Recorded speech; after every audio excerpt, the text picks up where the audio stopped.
to Talk Time, and this week we are looking at a very interesting historical figure and many things around this interesting historical figure. We're looking at Du Bois, W-E-B Du Bois. Has a center in his name in Accra. Who was he? How come that his burial place is in Accra? What is the center dedicated to his memory about, and so on. So we're going to be asking many questions. Welcome to Talk Time.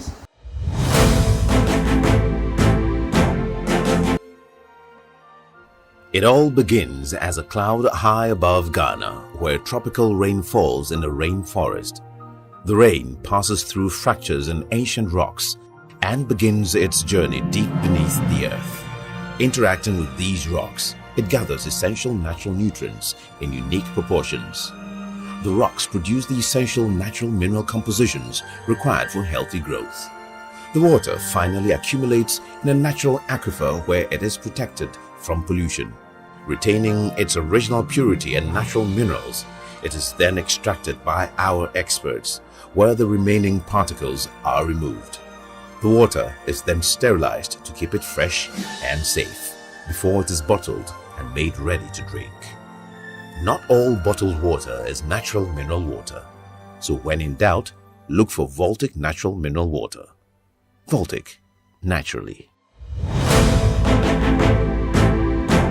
Welcome back to Talk Time, and as I indicated, we're going to be talking about W.E.B. Du Bois, his center, his legacy, his role in our history, and more perhaps. And it's a privilege to be talking today to Mr. Japhet Aryiku, who is the Executive Director of the Du Bois Center Foundation. So you're welcome to the studio. Thank you. Thank you. Now, who is this gentleman called Du Bois? Okay.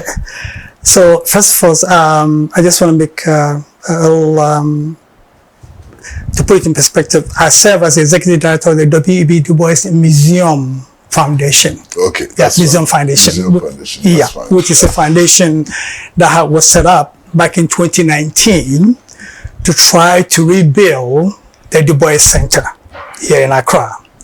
So, W.E.B. Du Bois, I'm sure you know very well, and I'm not a historian. I've always said I'm not a historian. I'm a banker, and I sort of stumbled upon this Du Bois project by accident. And somehow, in the course of our conversation, I guess you get to know why I probably stumbled upon it. I don't know myself, but somehow it will come out. So, W.E.B. Du Bois came to Ghana in 1961 at the age of 93. He was persuaded, by Kwame Nkrumah to come to lead the effort to launch the Encyclopedia Africana. Now, it was very intriguing to Du Bois himself, but he was concerned about his age, that he was too old to come, and Kwame Nkrumah convinced him that there's nobody that can do it except for you. Now, Du Bois himself had always wanted to write an encyclopedia of the Negro for a very long time. He tried to get funding for it. He couldn't get any funding for it. So finally, when this opportunity came up for him to lead this effort to write the Encyclopedia of Africana, he said, well, I'll take it. So he consulted with his wife, and they came here to launch the encyclopedia. He didn't stay too long. He was only here for 2 years, and he suffered from various illnesses, and he passed away in 1963 at the age of 95, August, to be precise, August 27th. So that's what brought him here. Now, he died here because of the controversy between him and the U.S. government and all of that. He became a Ghanaian citizen, and so his body remained here, and the rest is what perhaps we're going to be talking about in the course of the conversation. So that's brought him here. Why are you interested in Du Bois? Okay. So, somehow, way back in high school, I went to a tertiary high school, nothing fancy. But in our class, to go to a library class, I went to the library class, Form 1, looking through the books. And the first book that I picked up, of all the books, the first book that I picked up was a red rectangular book. The title, Souls of Black Folks. Wow. A 13, 14-year-old African boy never spoke English at home. How can I resource a black folk? But for some reason, for that 45-minute library period, I was able to memorize the first paragraph of the second chapter, which read, "The problem of the 20th century is the problem of the color line. The relationship between the darker skinned people of Africa and the West Indies and the lighter skinned people of Europe and all of that." Kwesi, I don't know how, but instantly I was able to memorize that one paragraph. And instantly I became a Du Bois scholar on campus. So you can imagine young people. So every time my friends get the problem of the 20th century, I was, "Oh, Japhet, we're tired of you." Circle back 63 years later, I get this opportunity to lead a group of Du Bois scholars in the US who are concerned about the Du Bois Center to see if we could do something about it. So, Now, why did they choose me? They chose me because I've been involved in trying to do some things in Ghana here. I worked with Japhet for about 5 years, bringing all kinds of things to the government. In fact, Accra Millennium City, I'm sure you heard about Accra Millennium City. I brought Japhet to make Accra a Millennium City. So they know me that I have some relationships here in the country. So this gentleman, Skip Gate, Kwame Appiah, these are the core people who say, "Japhet, can you lead us to do something about the Du Bois Center?" So I said, "Okay, I'll try." And that's how I started. And I got involved and I got very excited. And when I went to the graveside, I tapped on Du Bois's grave. And I said, "Oh man, help me, because I need to do something for you." I looked around, we see, the grave doesn't look too good. The carpet is dirty and all of that. It is too small. And I stood up for a minute, and Shakespeare came to mind. But yesterday, the word of Du Bois might have stood against the world. Now lies him here, and none so poor to do him reverence. And I said to myself, I'm going to lead this effort to try to transform the center into a center that befits the legacy of Du Bois. And that's how it all started. Why should there be people in the US who rehabilitate Du Bois? Why not Africans? Why not the Ghana government? Why should it be people in the US? Exactly. That is a problem that we have here. It doesn't seem to me that we Ghanaians sort of know who Du Bois was, his contribution to our history, to African history, and all that. Nothing seemed to be happening. Because see, when we got involved, I asked the people there, I said, "What do you do about it's called the Du Bois Center. What do you do to honor Du Bois any given time?" Nothing. They don't celebrate his birthday, they don't do anything at the center to commemorate Du Bois. Then we started asking around, "Have you been to the Du Bois Center before?" Yeah, I think I was there. Did you go there to visit the museum? No. They went there either for a party, a wedding, or a funeral. That's all they do. So it doesn't seem like the Ghanaian people have an interest in who Du Bois was, or they want to know who Du Bois was. But I don't blame them, Kwesi, because it was a ploy. I believe it was a ploy by the powers that be to suppress the legacy of Du Bois, both in the US and here in Ghana. I've always said that the coup d'etat of February 24th, 1966 had a tremendous impact, not only on the history of Ghana and the Pan-African movement, but on the legacy of Du Bois. Because once the coup d'etat happened, everything was suppressed, as you know. Anything and everything that was connected with Kwame Nkrumah was suppressed. Nobody talked about him. Nobody talked about Du Bois. He was just there. So that is to me, that is a real reason why Du Bois has been forgotten in Ghana. So we have a lot of work to do in trying to educate the public who Du Bois was, his contribution to Ghana and Africa, and then try to get the buy-in or the Ghanaian to what we're trying to do. And we intend to aggressively promote the Du Bois Center and what we are trying to do in terms of reaching out to school children, reaching out to the university students, reaching out to the general public, and making them know that there is a significant figure here in Ghana that we need to honor. I've always said, the rest of the world have pieces of Du Bois. Ghana has the mortal remains, we see, of Du Bois. And we don't know what to do with it. It got to change. But why should you be you who is doing this exercise? What should I be? What should it be me? Well, we have to take steps. I just so happen to be someone who is determined. I'm a determined person. I'm focused, and I see a challenge. I don't run away from challenges. And so I'm determined that I'm going to carry this project forward to its logical conclusion. Now, when I started this project back in we started this project, we see, back in 2015. We've been working on it since 2015 on the Mahama. I met with the then board of the Du Bois Center, headed by, I think, A.C. Sutherland. I met with them. And I said, what's happening over here? It doesn't look good. And they said, well, Japhet, we know what to do, but we just said we don't have the money. But we know what to do. I said, okay. I am a Ghanaian, and I'm going to try and do some work we do to do something about changing this place here. And they sort of laugh it off. They say, well, you Americans, you come, you talk, you go, we don't hear from you. And it's true. But I told them, I said, well, I'm a Ghanaian American, so I have a tremendous interest in what happens here in Ghana. It's going to be different if you guys work with me. So I asked them, send me a list of priorities, of things that you like to do at the center. I went back, I got the list of priorities, Gracie. The first item on that list of priorities is to build a bungalow for the director of the center. A bungalow. What is a bungalow for the director of the center? So I called up and said, why do you need a bungalow for the director of the center? They say he works late sometimes. I said, he works doing what? He works late supervising parties, weddings, and funerals. You got to be kidding me. So nothing related to Du Bois' legacy or whatever. He works late supervising these things, and you want me to build a bungalow for him? As a first priority, I lost it.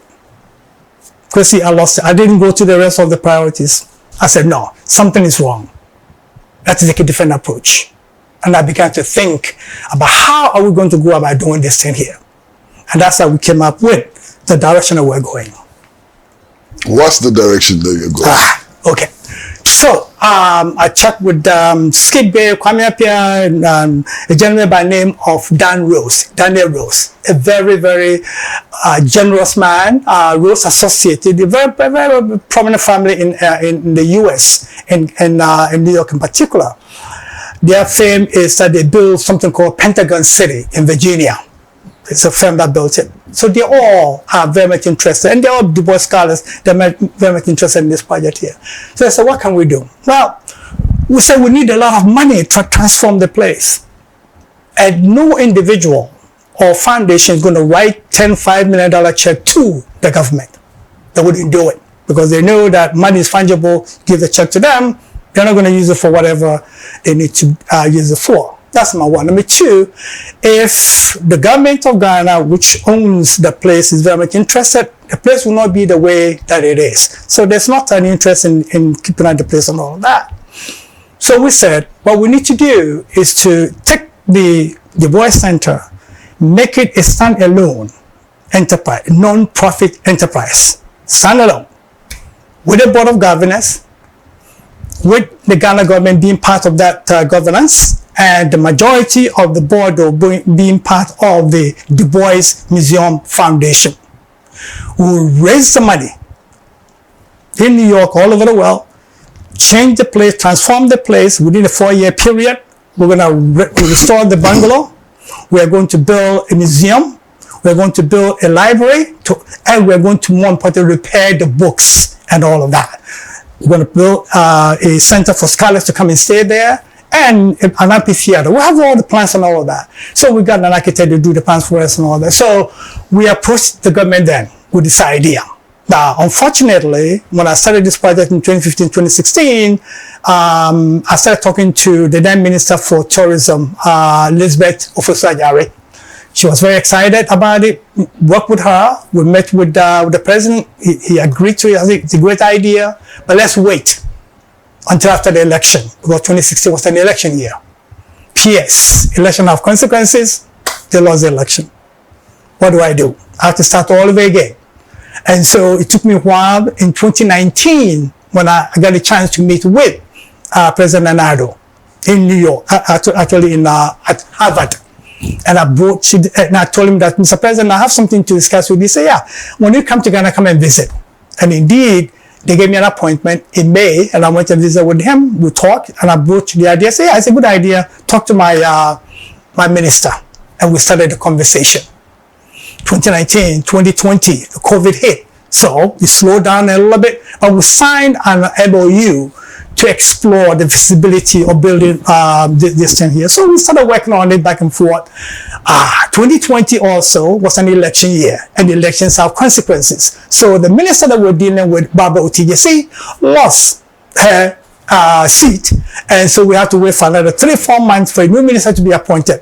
Our comes in, we started negotiating with him. It took us a while, and then we finally signed the agreement, September 22nd, 2023, that we, the Du Bois Museum Foundation, which has a subsidiary here in Ghana, will undertake the project over a 4-year period. We're going to raise the money, and any funding that will come out of the operation of the center will remain here, you see, in Ghana.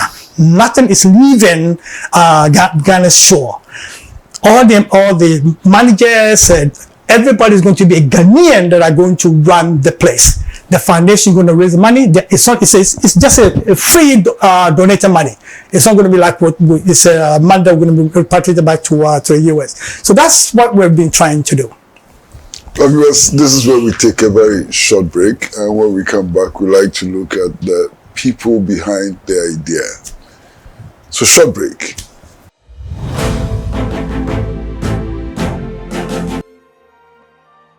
It all begins as a cloud high above Ghana, where tropical rain falls in a rainforest.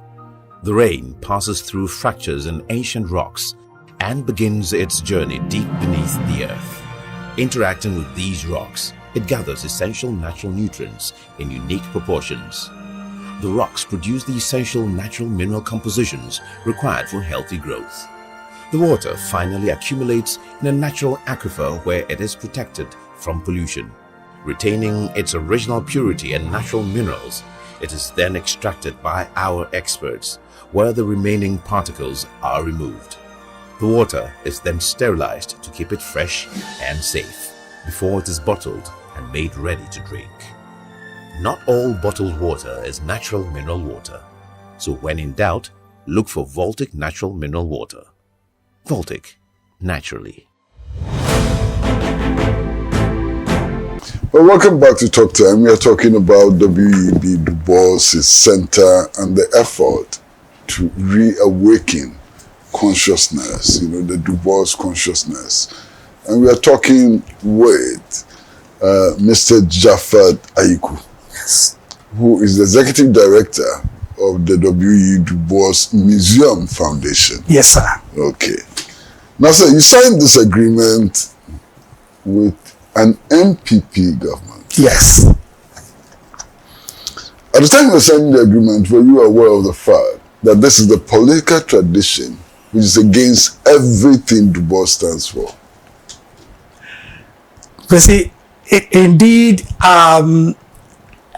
my history of Ghana's politics did teach me that NDC is more on the Nkrumah side, and MPP is more on the Busia Dankwa side. I was aware of that, but I didn't want to concern myself with that, the politics of it, because I felt that the legacy of the boys transcends whatever politics that might be happening here. How can the legacy of Du Bois transcend the politics of Nkrumah and Dankwa? Well, It's impossible. okay, The very politics of Du Bois was about upholding Nkrumah's virtues Yes. against the vice of his opponents. yes. And it's amazing, though, that in spite of the fact that the party itself is anti-Nkrumah, that's why I sort of pride myself in my ability to have secured this agreement. That in spite of the fact that the party is anti-Nkrumah, that the president, Nana Addo, actually agreed that it's a good idea to rebuild the Du Bois Center. He agreed that it's a good idea to rebuild the Du Bois Center. You're aware that he's made many anti-Nkrumah statements. Yes. Again, see, in spite of the fact that he was at the center on 24th or 27th of August last year. He was there to come and commission the start of the renovation of the bungalow. Okay, he came and he spoke glowingly about Du Bois. So I feel like it's a pride for me to have succeeded in securing this agreement with them, in spite of all of the issues with Kwame Nkrumah. And so I think again the condition of his books and papers and all that was very, very important, for us. And I didn't have to wait until a favorable government came into power before I signed the agreement. They didn't demand anything special, you see. They didn't demand anything special at all. That when you build a place here, don't use Nkrumah's name or don't use Du Bois' name or put Danqua's picture. Nothing. There was no demand made on us. It's to me, I think it's a coup for me to have succeeded in getting them to agree to this agreement. You also mentioned Geoffrey Sachs. Sachs, yes. How does it connect with Du Bois? No, nothing. It doesn't have anything to do with the project. What I'm saying is that I worked with Geoffrey Sachs for a long time, from 2009 to about 2015, somewhere there. I was going back and forth with him, when he was promoting the Millennium Cities and Millennium Villages. So we were going back and forth to Ghana. He became an advisor to Mills. I booked that deal for him. He became an advisor to John Mahama as well, for a short period of time. So I worked with him, and that's what sort of established me here in Ghana with some of the leaders of the other parties. But he's not involved with this Du Bois project. So who are involved, apart from you? Apart from me. Okay, so we have Kwame Appiah. Kwame Appiah was the son of Joe Appiah. He's a philanthropist, he's a philosopher, a Du Bois scholar. We have Skip Gate, Henry Louis Gate, a Du Bois scholar at Harvard.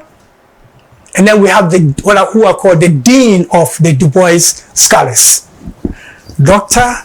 David Levin Lewis. Dr. David Levin Lewis. He won 2 Pulitzer Prize back-to-back on the biography of Du Bois. Nobody, no writer has ever won back-to-back Pulitzer Prize on the same subject. David Lewis won that. He is involved, in fact, he's my senior advisor, he's involved with the project. That's directly. Then we have Michael Moran. Michael Moran is the head, he manages the Beinecke Library at Yale University. In fact, he's the first one to bring to our attention what is happening at the Du Bois Center. And then, so these are the core people. And then on the philanthropic side, we have Daniel Rose, who's I mentioned, the entire family. Deborah Rose, she's here. She's going to be at the center on Sunday. They're all involved. And other people on the fringes, we have Whitney Baptiste, who is the head of the Du Bois archives at UMass. We have Kachik Alvarado, who is also a Du Bois scholar at Morehouse College. So there's a lot of people involved in this project. I'm just the face of it, and I'm leading the effort because I'm a Ghanaian, and the project is in Ghana, and that's what I'm leading the effort. Now, what was in the memorandum of understanding that you signed with the Akufo-Addo government? You mean the agreement itself? Yes. Okay. What was in it? Okay. So essentially, what's in there is that, number one, the government transferred the operational and managerial responsibility of the center to the Du Bois Museum Foundation, Ghana. The operational and managerial responsibility of the center to the foundation for us to manage and then to develop the place. And that we are to be there for a period of 30 years. Actually, we asked for 50. They said 50 is too long. 30 years. After 30 years, we can evaluate our relationship. If all is well, we can extend it to another 20 years or whatever. But essentially, it's for 30 years. Number three, so it wasn't a sale. It wasn't a lease. The government still owns the property, the land, all that is in name of the government. It's only the operational and managerial responsibility transferred to the foundation. We are supposed to renovate the bungalow, restore it to the way that it was when the Du Boises lived there, with the premier furniture. We're going to do all of that. We are to rebuild the tomb into a bigger tomb. We are to build a new library. We have to build a museum, and then an amphitheater, and then a hotel, not the hotel, but a sort of the residential, Gavi's residential building was to renovate it so that scholars can come and stay there and do the work. We are to engage a local architect to do the work, which we did. We are to have a board, a 9-member board, of which the government will have 3 members, and we'll have 6 that will run the place. All the people are supposed to be Ghanaians that work there, and we are supposed to absorb the employees that are there now. They're supposed to be part of our operation when we took over. Yeah. And what else? Then no money is going out of the country. Every money that's coming here is going to stay here and all of that. Then we are supposed to give 5% of the net revenue or the future net revenue to the government to support other similar institutions. 5%. That became a little bit of a tussle because the attorneys were saying that, well, as a non-profit organization, we're not supposed to make any profit. So how do we come up with a net profit or all that? So we're supposed to come up with a language that would enable us to support other institutions in the country. Now, I heard that, I'm sure you heard about the issue back in July when Ablakwa, the current foreign minister, went around saying that the Du Bois the center had been sold to organizations and all of that. I came to Ghana, I engaged him, we had a whole discussion. I said, no, it hasn't been sold. The agreement doesn't say that. You have a copy of the agreement and all that. So what they sort of zeroed in on was why only 5% of the revenue that's given to. I said, well, that's not a problem. Everything that we make is going to go into making sure that the place is sustained for the future. If you want more money, you can negotiate that and give more money to the government. It doesn't matter. Let the flip roles down. Just imagine that you were on the government side negotiating. Yes. Would you give a facility like the Du Bois Center to a foreign private entity for 30 years? No. So why do you have it for 30 years? Because it's not a foreign entity. It is not a foreign entity. And now we're getting into the realm of definitions. Yeah, we're very careful about how we sort of set up this thing here. Mm-hmm. Chrissy, what is the foreign or local? Yeah, the answer to your question is that the donors, okay, the people who are writing the checks, we sort of did a feasibility study. We touched on a few of the people that can potentially support the organization. And they said that they want to make sure that the money that they're given, that the foundation is going to be there for a longer period of time to ensure that indeed the place is sustained. And that it's not a question of just building it and then 10 years later turn over to the government and then we're going to have the same problem that we have on our hands. Okay, so the idea of the long-term 30 years is to ensure that we, the foundation, we have the knowledge, we have the expertise, we have the determination, and we have the funding to make sure that the place is solid. And over a period of time, and then after that period, we turn over to, after all, it is not going away from the country. It is here. You see, the facilities are here. They're not moving. They are here. Ghanaians are managing it. So there's no, and then the government has supervisory over us in terms of, being on the board, in terms of asking us questions and all of that. So it isn't something that is sort of alien that, anybody's going to say that, well, we don't know what's going on. It is here in Accra, in Ghana, and we're managing it. And all we're trying to do, once we build out the facility, all we're going to be doing is just making sure that we promote the place. That's the key. The key is for us to promote the place that this is the hub of all things Du Bois. Because see, I had a conversation with the Library of Congress. There's a young lady there who was in charge of Africa and the Middle East, Lanisa. She was here last year, 2 years ago. She said, Japhet, you guys have to build this place to make it the hub of all things in the boys. Like nobody ever had. But why is that assumption that it cannot be done by Ghana? Oh, I don't know. Well, I don't know whether it can be done by Ghana or not. All I know is that nobody took the initiative. Nobody took the initiative. But the history shows that after the 1966 coup, there were deliberate efforts to destroy everything. That is true. Everything in Nkrumah, everything Du Bois, yes. everything Padmore, yes. everything Pan-Africanist, and everything socialist. That is correct. So that's not Ghana. That's a small group of brigands and buccaneers working for the CIA who did that. Yes. That is so true. Why is the assumption that it cannot be done by Ghana? What is its basis? Oh, no, I don't think we're making the assumption it cannot be done by Ghana. That's why I'm a Ghanaian. Sure. That's why I'm a Ghanaian. Because see, that's why I'm leading this effort to demonstrate to the world that we Ghanaians can do this thing here. Because no, I'm not a foreigner. I'm a Ghanaian. That's why I'm so determined to demonstrate that Ghanaians. A particular kind of Ghanaian. Yes, well, I'm a determined Ghanaian. I'm a somebody. Ghanaian American. Ghanaian American working with Geoffrey Sachs or having worked with Geoffrey Sachs. And so that's the type of Ghanaian you are. No. Okay. But listen, Sachs brought a lot of things to Ghana. You know, he helped a great deal. But no. That aside, no, because I think the answer to your question is that I'm a Ghanaian. First and foremost, that's why I'm so excited about this project here.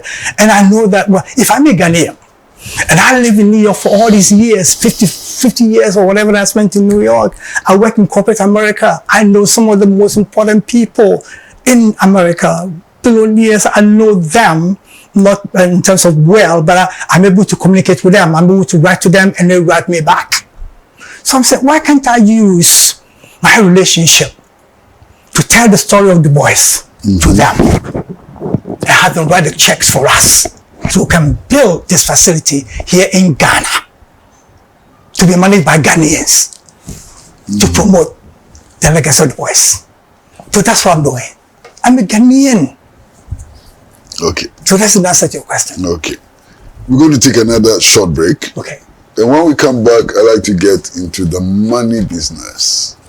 How much is being raised? How much is expected? Has it been raised? When is it coming? Has it come? And so on. Okay. Short break.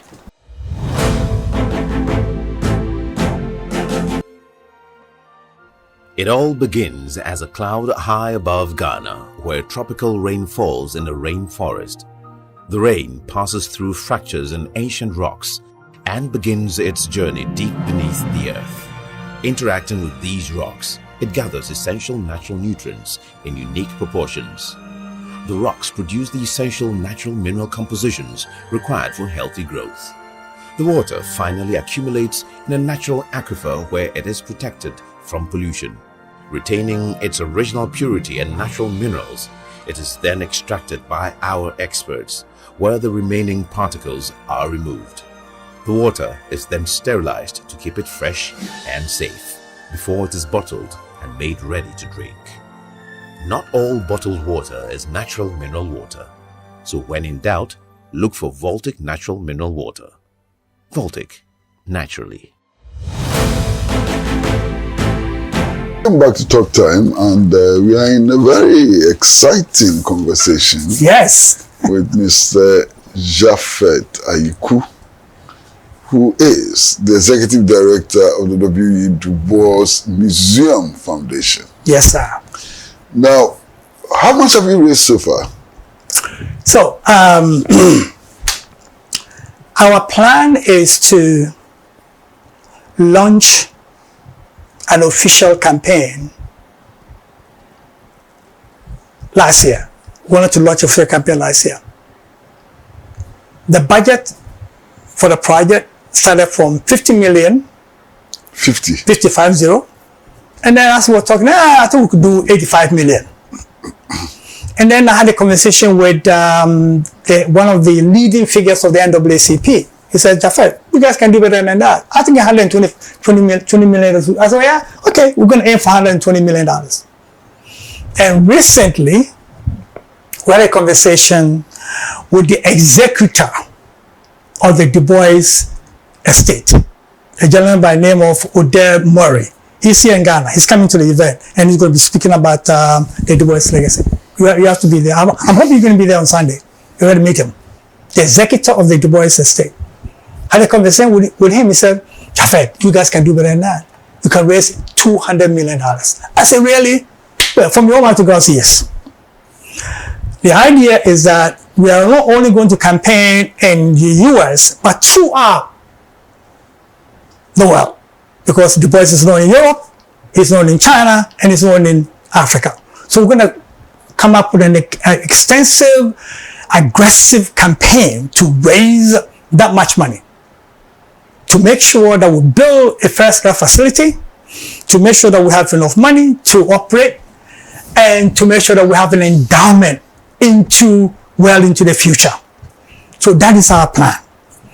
We have engaged a company that helped Lonnie Bunch. Now, Lonnie Bunch is the secretary of the Smithsonian in the US. I didn't mention his name, but he's also one of my advisors. I always have a conversation with him. He led the effort to raise the money, over $1 billion, to build the African American Museum of History and Culture in Washington, D.C. He led that effort.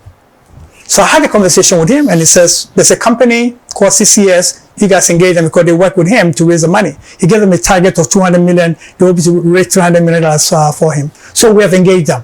Now, we'll be paying them about $500,000. So we haven't launched our campaign yet, but what we've been doing is I, on my own, have been reaching out to people and talking to people and all of that. And so far, Chrissy, in terms of money that we've raised over close to $10 million. Of that, a chunk went into the design of the place.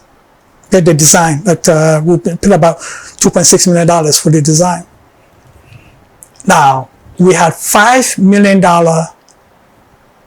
donation from the Mellon Foundation. Mellon Foundation, one of the largest foundations in the US. The head of the foundation, Elizabeth Alexander, came to visit. He has been to Ghana a few times. And when she heard the story of what happened to Du Bois Center, she didn't blink, because she said she's been there twice, and her heart sinks when she comes in there because there is no security. Anybody can walk out of the place with anything in their pocket, and nobody's going to know. So she was excited when she found out that we're going to be doing something about it. So we actually have money for the restoration of the bungalow. That much we have. Let me repeat. We have money for the complete restoration of the bungalow. Which of the bungalows? The bungalow that he lived, the one that he lived in.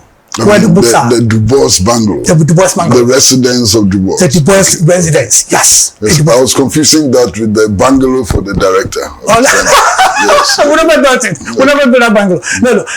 The Du Bois residence where they lived. Mm-hmm. Okay, we have enough money to renovate it and restore it to the way that it was, Chrissy, when they lived there with the period furniture. So we're looking forward to starting that project maybe in the next month or two. But before we could do that, we need to move out the books and all the things out of there. But do you have the place yet? You don't have the place yet. That's the thing. So how can you start renovation in the next month or so? Okay, so we do have the place, right? The agreement that we signed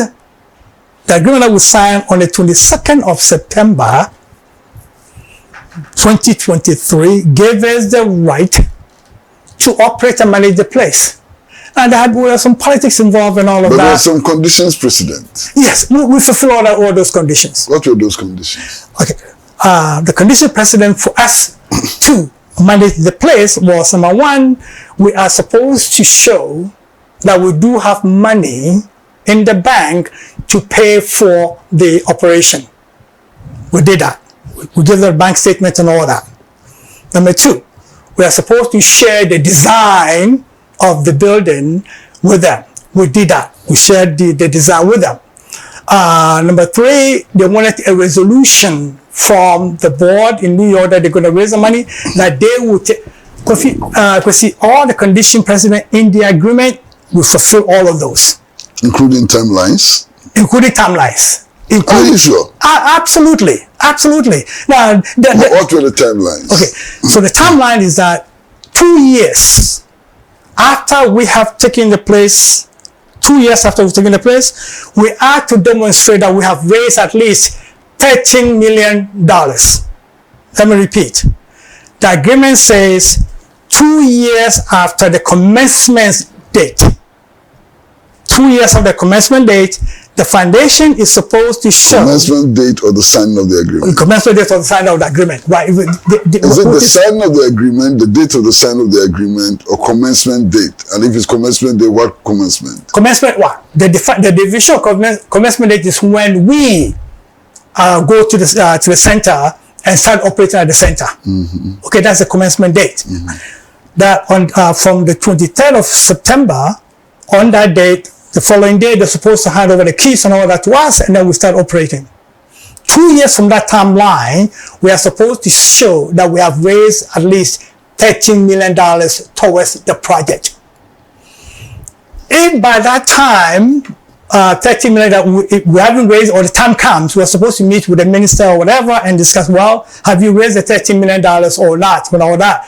Whatever the issue is, we'll discuss it. Okay? That is the timeline. Now, some people intentionally sort of conflated the whole thing, but that's, if you, we have a copy of the agreement. Look at it very carefully. The timeline says 2 years after the commencement date. So, Kwesi, we signed the agreement, we come, we want to set up shop. We're not ready yet. What do you mean you're not ready? On the government side, they're supposed to give us certain information. How many tenants are there? How many employees are there? And what is their salaries? Are there any obligations that we need to know about? All of these things here that they're supposed to give us, they haven't given us any. So you can't start. Okay, listen to this. They haven't given us any. So we kept asking them, when are we going to get it? I mean, we need to get started on this project here, because we know that we spread the word that we are going to do something in the boys, and people are excited about it. So we're looking forward to raising the money. And so we met with then minister and says, okay, well, I will get something done for you and all that. He left. You mean Minister Awal? He left. Yep, Minister Awal left. But before he left, he did a survey of the employees and said, okay, you can't assume that all the 14 people want to work with you. Give us a list that 7 people are not interested in working with you guys. That's okay, fine, no problem. That's the only thing that he did. He left. A new minister comes in, Mesa. We met with Mesa and said, Honorable, we're having a problem. We have an agreement, and yet in going to work at the place, that Awa hasn't given us authorization to do that. So, okay, he looked at the agreement and he wrote on July 17th, I think it was last year, he wrote, he said, per the agreement, you guys have the right to go and start working at the center. We have that letter. So on the basis of that letter, we started doing a lot of things. I don't know when the last time we were there, we started, letting people, we put up posters and things that are supposed to be coming and all of that. The only thing that didn't happen was the people that are there, the old staff. We said to our Mesa, there's 7 people that said they don't want to work with us. You got to transfer them and leave, let them move out of there. Say, yeah, I'm going to do it. They never did it. So they're still there. Okay? And we don't know what to do with them. Secondly, Kwesi, the current director says that he has not been told, in spite of all that will go on, he has not been told that he's not supposed to be there, that the place has been turned over to us. So as we speak today, we have some kind of like a parallel things going on. The old guys are still there. They are taking money from people coming to visit the center and all that. And we are there trying to get ourselves together to see what we can do, celebrating the Du Bois birthday and all that, and trying to get ourselves together and move forward. How did you get there when you have not been given the right of entry? We have the right of entry letter. Yeah, but the director of the center says that you don't have the right of entry. Right, he's saying that, yeah, he hasn't been told about anything. So how did you get there? He's the director on the spot. How did you get there? Well, it is not fault that he wasn't informed, and he was copied on the letter. But he says he doesn't have it. I know. So how did you get there? I don't understand your question. The director who manages the center says that you don't have the right of possession and entry. Because he hasn't been informed. He doesn't know anything. And he's lying. Yet you are there. So how did you get there? Right. Well, that's the question we have to ask the director. He was copied on the letter. You see, he was copied on the letter. His name is on the letter copied to him. That this as of July 18th. That's no proof of receipt of letter. What do you mean? The fact that your name is on the letter is not proof of receipt of the letter. Well, Chrissy, I don't know any other way other than to say that on this day, the minister in charge gave us a letter that says that you guys have, based upon the agreement you sign, you have the right of entry to start doing what you need to do at the center. A lot of people were copied on it, and the center manager was also copied on it. That's all we know. What we also did was, okay, we said, well, we know that the center has a budget.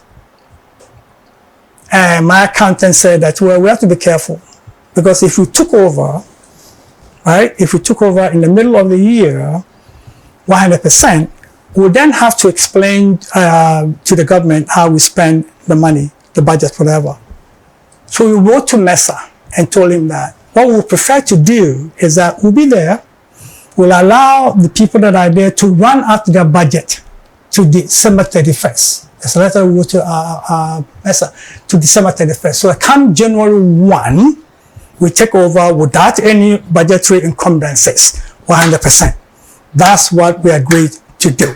And indeed, we want to go forward with it. And then, of course, the new government comes into place, the new NDC government comes into place, and there's some questions being asked about, okay, they want to know more about the budget, about the agreement and all that, which we are in conversations with them.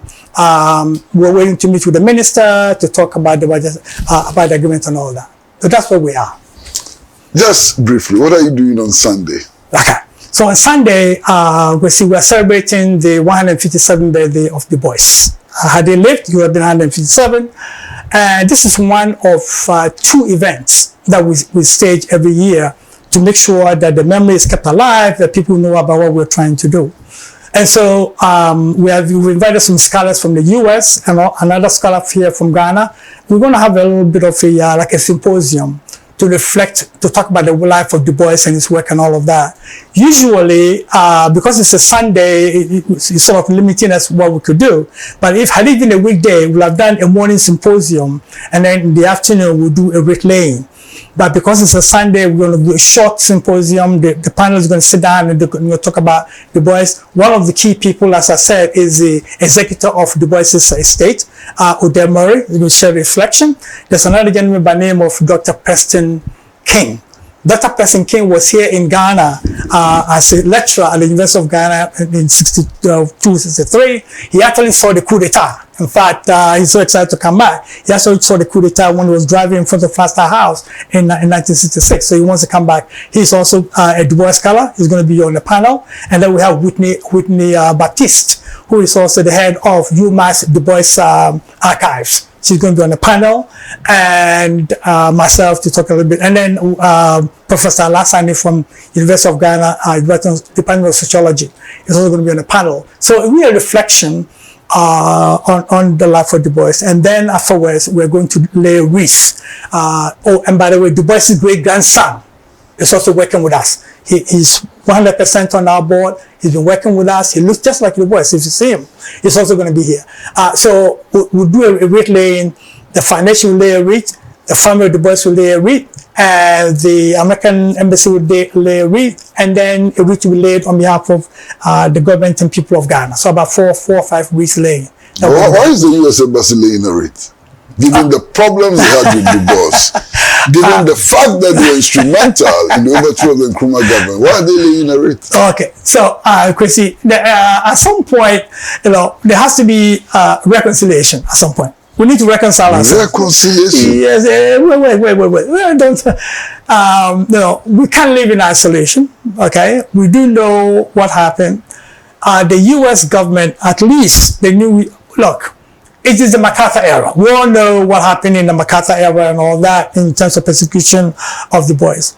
But The coup happened in 1966. I know, and I'm talking about the Du Bois in particular, his legacy and all of that. Yes, yes. It was persecution of the Du Bois, the MacArthur era and all that. Subsequent U.S. ambassadors that I've worked with, they've all been very sympathetic to the Du Bois legacy, and I work very well with them. In spite of the fact that Du Bois was mistreated. Yes, indeed, he was mistreated. He was mistreated by the U.S. government. Yes, he was mistreated by the U.S. government. And you know something, in the reverse way, okay, in a reverse way, it's okay. Okay, in a reverse way, it's okay, because I tell you, had Du Bois's passport been renewed, you don't have that in Ghana. Okay?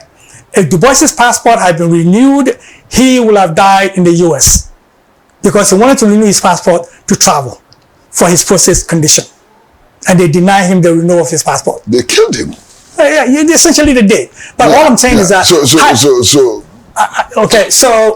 They cannot claim any credit or whatever out of his death, having killed him. Indeed, but by denying him access to his doctors. Yes, I will say that. I had a very interesting confrontation with Patrick Kennedy's nephew. So I said, I met him at one of the one event. I said, Patrick, I need to talk to you. He said, oh yeah. I said, you know, your uncle. There's a section of the black population which voted massively for your uncle in the 1960 election. That same population feels that your uncle's government killed Du Bois. He said, what? I said, yeah. Du Bois's life. His uncle came to power. Kennedy came to power in 1961. Du Bois came to Ghana in 1961. Kennedy died in 1963. Du Bois died in 1963. I said, you know something? Your uncle's State Department denied Du Bois he said, look at it. I said, yeah. We think that your uncle's government was responsible. He said, I tell you what, Japhet, write to me. I think we have to have a separate conversation on this. So yeah, I do know that, and I confront people when I get a chance to do so.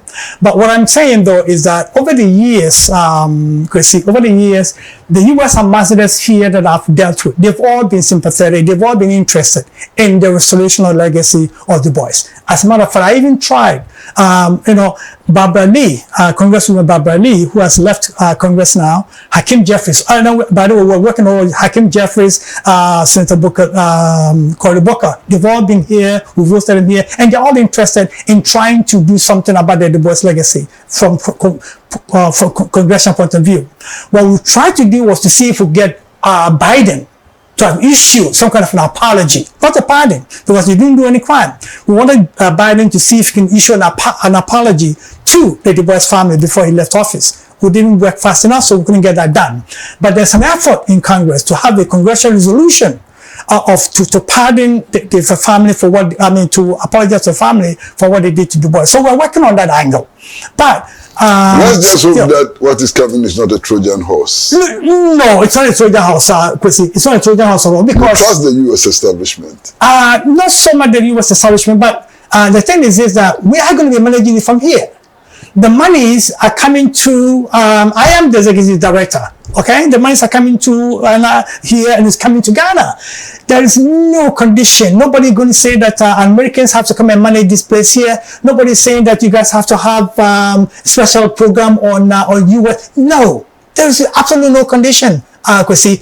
And so far, in spite of the fact that U.S. government do what they did to Du Bois, guess what? The Library of Congress, the most prestigious library in all the world, we had a conversation with them.